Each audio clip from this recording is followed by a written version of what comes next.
Chào mừng các bạn đã quay trở lại với kênh Hải Chi TV. Trong chương trình đọc truyện trước khi đi ngủ hôm nay, chúng ta sẽ cùng nghe câu chuyện Út Quyên và tôi nằm trong tập Nguyễn Nhật Ánh, Út Quyên và tôi, tập truyện của tác giả bán chạy nhất. Đây là cuốn sách đã được tái bản lần thứ 37. Mời các bạn cùng theo dõi câu chuyện. Nếu chẳng may được sinh ra trên cõi đời này, bạn hãy cầu mong mình là người cuối cùng xuất hiện trong gia đình. Sau một lốc những kẻ làm anh làm chị khác. Đừng nôn nóng, cũng đừng vội vàng. Hãy chờ bọn họ xô đẩy, chen lấn nhau, chui ra hết. Lúc đó, bạn hãy thong thả đặt chân lên mặt đất, ung dung cất tiếng khóc chào đời và hùng hồn tuyên bố: ta là con út trong nhà. Là con út bao giờ cũng tuyệt. Khi trong nhà vang lên những tiếng mè nheo, tiếng léo nhéo cãi cọ, tiếng khóc thét, và không sớm thì muộn, cảnh tượng hỗn loạn này sẽ bị dẹp yên bởi tiếng roi vụt đen đét của các đấng bề trên. Thì ngay trong cảnh nước sôi lửa bỏng đó, người con út vẫn cứ thoát hiểm như thường. Trong những cuộc ẩu đả tay đôi, người con út luôn luôn được bố mẹ bênh vực và bao che. Mặc dù trong phần lớn các trường hợp, hắn là kẻ gây chiến hung hăng nhất. Hắn thường lợi dụng cái ân huệ đặc biệt của mình bằng cách tấn công vô tội vạ các huynh trưởng và sau đó khoái trá thưởng thức vẻ mếu máo của đối thủ trước đòn roi trừng phạt bao giờ cũng oan uổng của các đấng sinh thành. Vì tất cả những ưu điểm không tìm mà thấy đó, bằng mọi giá bạn hãy cố trở thành một đứa con út đi. Đừng như tôi, nghĩa là đừng có một đứa em nào hết ráo. Các bạn ạ, nếu buộc phải có một đứa em thì cố mà có một đứa em trai. Một đứa em trai dù sao cũng đỡ tồi tệ hơn nhiều. Anh em trai bao giờ cũng dễ hợp tác với nhau trong các trò quấy phá, dễ thông đồng với nhau đánh lừa bố mẹ, và tuyệt nhất là lúc nào cũng sẵn sàng che giấu những lỗi lầm cho nhau. Em gái á, đừng hòng. Đó là một sinh vật bề ngoài thì dịu dàng, nhưng trong bụng lại chứa gươm đao bén ngót. Như nhỏ Quyên em tôi chẳng hạn. Úi dồi ôi, nó là chúa mách lẻo. Dường như mẹ tôi cố tình sinh ra nó để làm nhiệm vụ canh me cho tôi. Ác thay, nó lại tỏ ra chí thú với công việc ác nhơn thất đức này một cách sốt sắng. Quanh năm suốt tháng, nó chỉ có chờ tôi sơ sẩy cái gì đó là tức tốc phi báo ngay với mẹ tôi.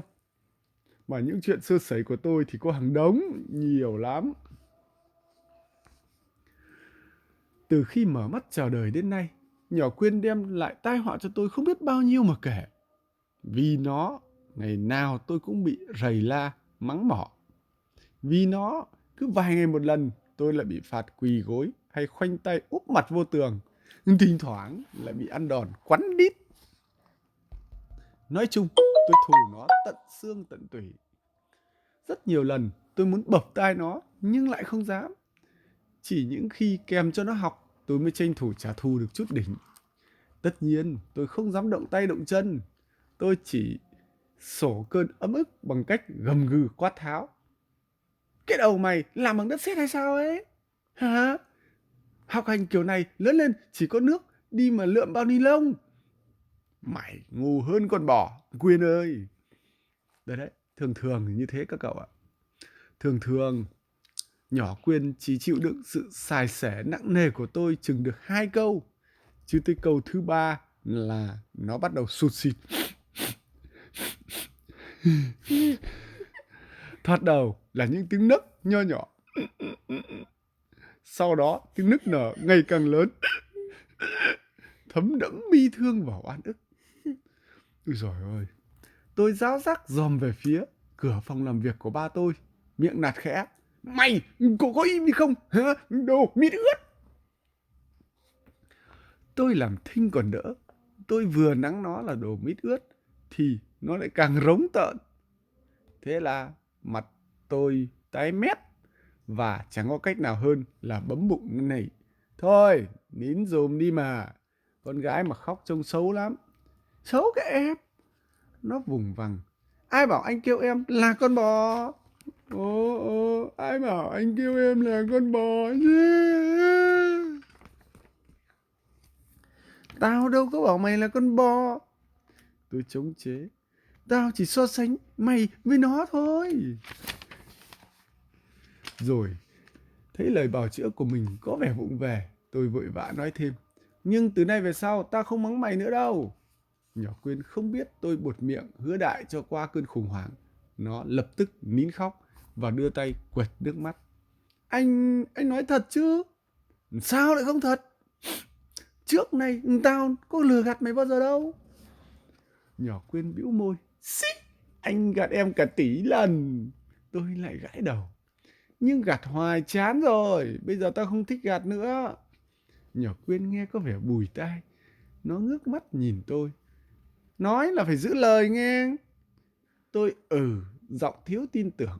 Nhưng nhỏ Quyên không đủ tinh tế để nhận ra điều đó. Nó bắt tôi nói phải giữ lời. Chẳng khác nào bắt khỉ đừng leo cây. Có tài thánh mới làm nổi. Quả nhiên, hôm sau, tôi mới ngồi vào bàn chỉ cho nó học được khoảng 10 phút. Tôi đã quên béng mất lời hứa hôm qua. Thấy nó cứ lầm lẫn lung tung các phép tính. Đã vậy, miệng lại còn chóp chép nhai kẹo một mình. Tôi ngứa mắt, gắt. Đồ con bò! Câu nói vừa thốt ra khỏi miệng, tôi chợt nhận ra sự sơ sẩy của mình. Liền giật mình, nói chớ. Trèo lên cây mau, hỏi thăm chú chuột đi đâu vắng nhà. Nhỏ Quyên ngạc nhiên dương mắt nhìn tôi. Anh đọc cái gì vậy? Tao đọc thơ. Tôi gãi cổ ấp úng. Dạo này không hiểu sao tự dưng tao lại thích đọc thơ ghê. Mắt nhỏ Quyên vẫn thao láo. Nhưng anh lại đọc là con bò trèo lên cây cao. Con mèo trèo lên cây cao chứ. Con bò đâu có biết trèo cây. Đang nói, chợt như nhận ra sự tinh quái trong ánh mắt tôi. Nhỏ Quyên bật kêu lên một tiếng và xô ghế đứng dậy. Này, đang đi học, mày đi đâu đấy? Tôi hốt hoảng nên hỏi nó. Nó bảo là em biết rồi, anh vừa mắng em đúng không? Tao mắng mày hồi nào? Vừa nói tôi vừa ngồi chồm qua bàn để giữ tay nó lại. Không thì nó lại bỏ học đi mất, mách mẹ thì toi. Nhưng nhỏ Quyên nhanh như chồn tinh. Nó thụt lui một bước tránh khỏi thế chộp của tôi và quay mình chạy thẳng xuống bếp. Các bạn đang nghe câu chuyện Út Quyên và tôi của tác giả Nguyễn Nhật Ánh. Trong tập Nguyễn Nhật Ánh, tập truyện của tác giả bán chạy nhất sách in lần thứ 37. Câu chuyện được phát hành trên kênh Hải Chi TV.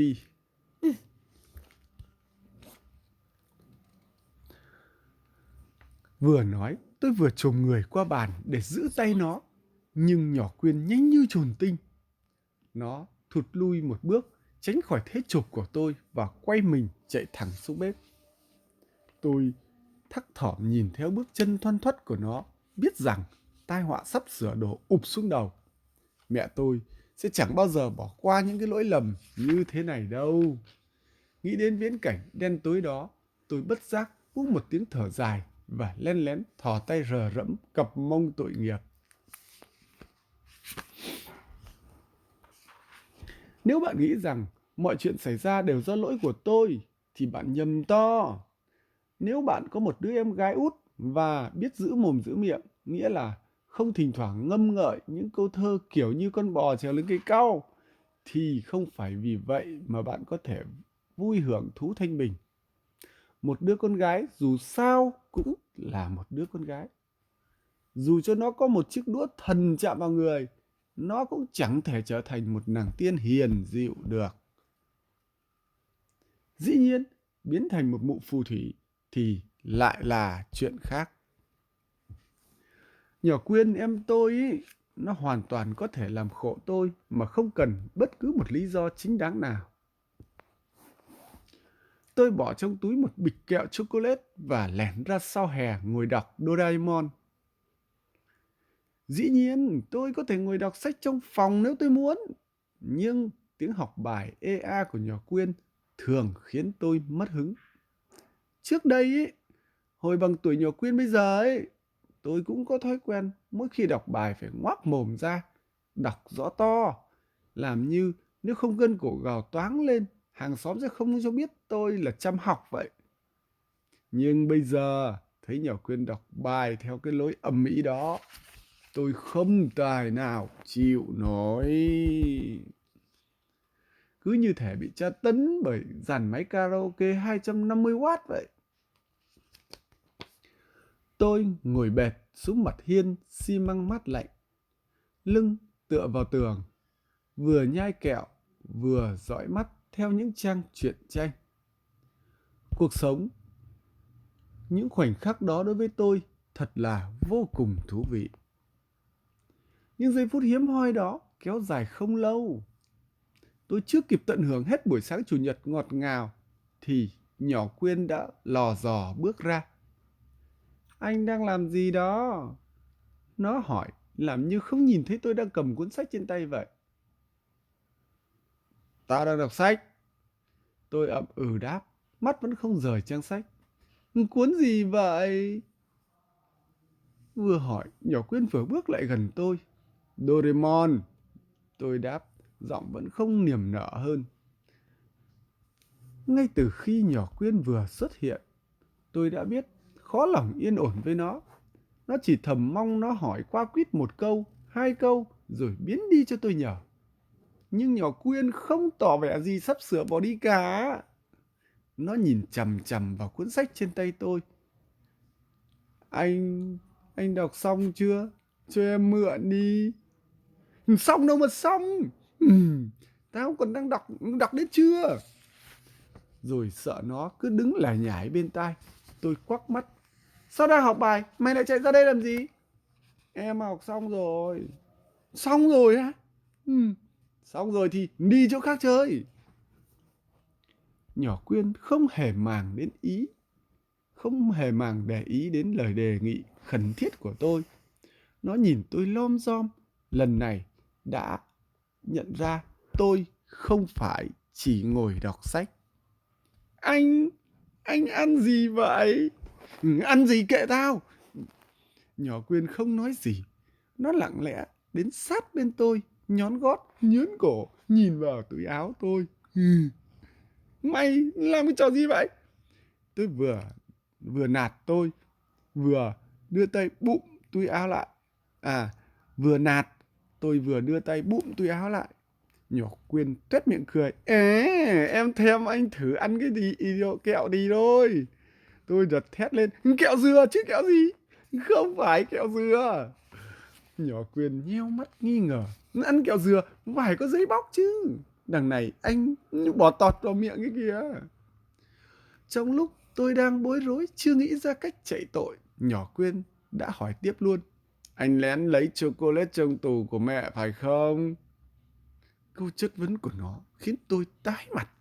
Mày đừng có mà nói bậy. Để em vào xem là biết ngay. Này! Bất chấp những tiếng kêu tuyệt vọng của tôi, nhỏ Quyên giả điếc bỏ đi luôn. Bạn vừa nghe xong phần 2 của câu chuyện Pút Quyên và tôi của tác giả Nguyễn Nhật Ánh, tác giả yêu thích của lứa tuổi học trò. Câu chuyện xin phép được tiếp tục.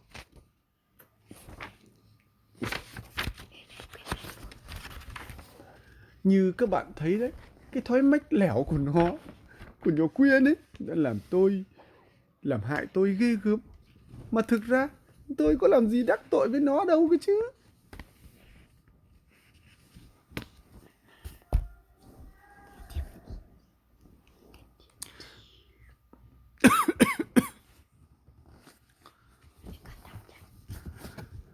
Tôi đã biết thân biết phận rút lui êm ra ngoài hè, nhường phòng học lại cho nó, vậy mà cũng chẳng yên thân. Sau khi lãnh một trận đòn quắn đít vì cái tội đánh thó chocolate trong tủ, tôi càng hận nhỏ Quyên. Và tôi quyết tâm trả đũa. Thù này không báo, khi già khọm tôi sẽ chết đi, không thể nào nhắm mắt được. Tôi theo rình nó suốt 3 ngày liền. Cuối cùng đánh cắp được chùm dây chun bảo bối của nó vẫn thường cất trong cặp. Tất nhiên, nhỏ Quyên không hề hay biết gì về trò đạo tặc của tôi. Tới giờ đi học, Nó thản nhiên ôm cặp tung tăng ra khỏi nhà. Mãi đến khi ra chơi, lục cặp tìm dây chun để chơi nhảy dây với tụi bạn như thường lệ. Nhỏ Quyên mới phát hiện ra bảo vật của mình không cánh mà bay.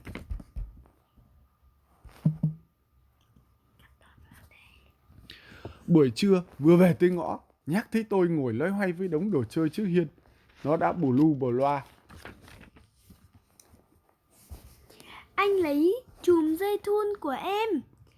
Anh lấy chùm dây thun của em. Tôi giả vờ ngơ ngác. Chùm dây chun nào? Mắt nhỏ Quyên chưa gì đã ngân ngấn nước. Chùm dây thun của em vẫn thường để trong cặp chiếc chùm dây thun nào. Tôi hừ mũi. Mày đừng có vu oan cho tao. Tao lấy cái dây thun của mày làm gì? Anh lấy làm gì sao em biết? Làm sao em biết? Trả lại cho em. Nhỏ Quyên vẫn không hạ giọng. Nó tỏ vẻ tin tưởng vào lời nói của tôi. Nó chẳng tỏ vẻ gì tin tưởng vào lời nói của tôi. Có lẽ nó biết thừa tôi chẳng phải là một ông anh tử tế gì. Tao đã nói rồi, tao không lấy. Tôi nhún vai, cố tỏ ra hờ hững. Chẳng biết thế nào trấn áp được tôi. Nhỏ Quyên liền dở độc chiêu. Anh không trả, em mách mẹ cho coi. Trước nay, miếng đòn lợi hại này của nhỏ Quyên bao giờ cũng khiến tôi lật đật đầu hàng. Nhưng lần này tôi không sợ. Tôi đã tính toán kỹ rồi. Mẹ hỏi tôi cứ chối phắt là xong. Chẳng có chứng cớ buộc tội, nhỏ Quyên sẽ chẳng làm gì được tôi. Nghĩ vậy nên tôi sầm mặt. Cho mày mét, tao cóc sợ. Quả như tôi dự liệu, mẹ tôi có vẻ phân vân trước vụ án này. Con có lấy chùm dây thun của em không? Mẹ hỏi giọng thận trọng, mắt nhìn tôi dò xét. Tôi thì giả nai. Con có lấy đâu, chắc nó bỏ quên đâu đó trong lớp ấy. Em đâu có bỏ quên. Nhỏ Quyên đứng bên cạnh gào lên. Nhất định là anh lấy của em. Tôi không buồn đáp lại lời tố cáo của nó, chỉ hừ mũi ra vẻ oan ức. Trước bộ mặt ngây thơ, vô tội của tôi, lần đầu tiên trong đời mẹ tôi tỏ ra do dự khi xét xử tôi. Cuối cùng mẹ thở dài, quay sang nhỏ Quyên. Thế thôi để mẹ mua cho con chùm dây thun khác.